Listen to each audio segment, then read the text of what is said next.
Hello grade 5. Magandang araw po sa inyo. Bago tayo magtungo sa ating susunod na lesson, mag-memorize muna tayo ng multiplication table of 2, 5, at saka 10. Handa na ba tayo? Lahat tayo magre-recite ha? Sige, simulan na natin.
Ngayon naman, gamit ang ating kaalaman sa divisibility rules for 2, 5, and 10, we are going to hunt for common factors using the listing method. Paano yun? Makinig ng mabuti para maintindihan. Tignan natin itong equation na ito. 2 times 5 equals 10. Yung 2 at 5, yun po yung tinatawag nating factors. Ang factor or factors ay yung number or numbers na ipagta-times or imumultiply mo para makuha yung sagot. At yung sagot naman, ang tawag natin sa kanila ay product. So yung 2 at saka 5, sila yung factors at yung 10, siya yung ating product. Isa pa, 10 times 1 equals 10. Ang factors naman natin dito ay yun, 10 at 1. At yung 10 doon sa kanang bahagi, yun naman ang ating product. Ano naman kaya yung listing method?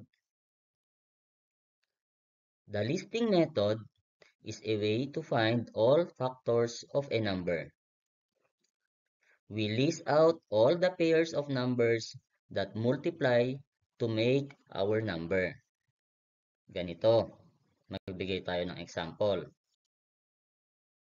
Example, find the common factor or common factors of 20 and 30.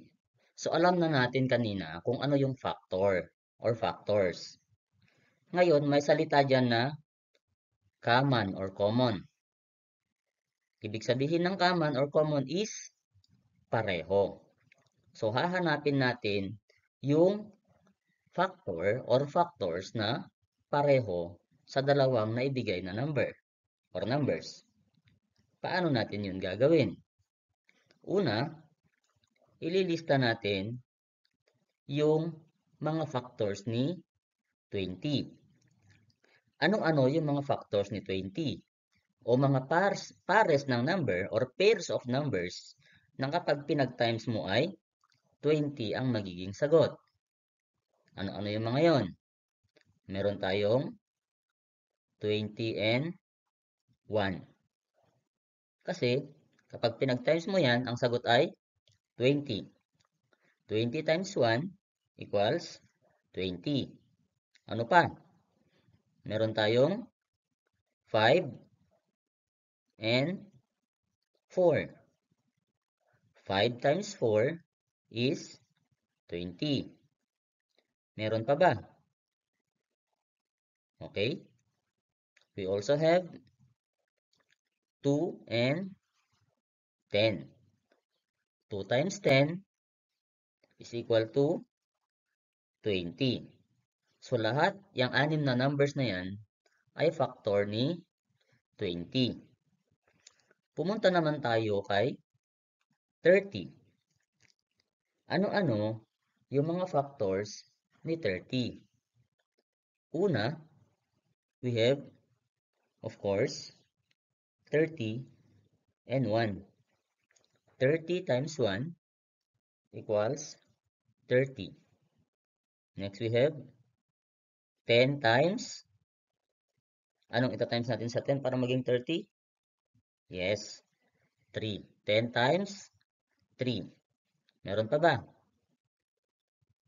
Meron pa. Pwede rin ang 5 times 6. 5 times 6, 30. Meron pa ba? Meron pang 2 times, ano kaya? 2 times 15. Okay? Ngayong nailista na natin ang mga factors ng dalawang number na yan, ang susunod nating gagawin ay hahanapin yung mga factors na pareho sa kanila. So maghanap tayo. Pareho silang mayroong 1, 5, at 10. So, the common factors of 20 and 30 are 1, 5, 2, and 10.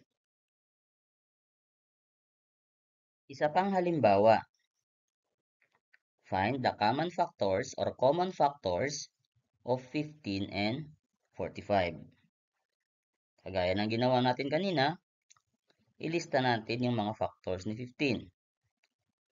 We have 15 and 1. 15 times 1. Meron din tayong 5 at saka 3. Meron pa ba? I think wala na. So proceed tayo kay 45. Ano naman yung mga factors ni 45? We have 45 times 1,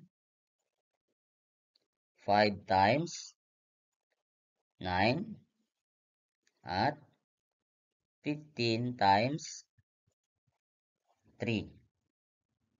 So, yan naman yung mga factors ni 45. Ngayon, hanapin na natin yung kanilang mga common factors. Pareho silang mayroong 1, 5, 3, at 15. So, therefore, the common factors of 15 and 45 are 1, 3, 5, and 15. Kung kailangan nyo pa po ng mga karagdagang halimbawa, magbibigay pa sina ma'am at sir.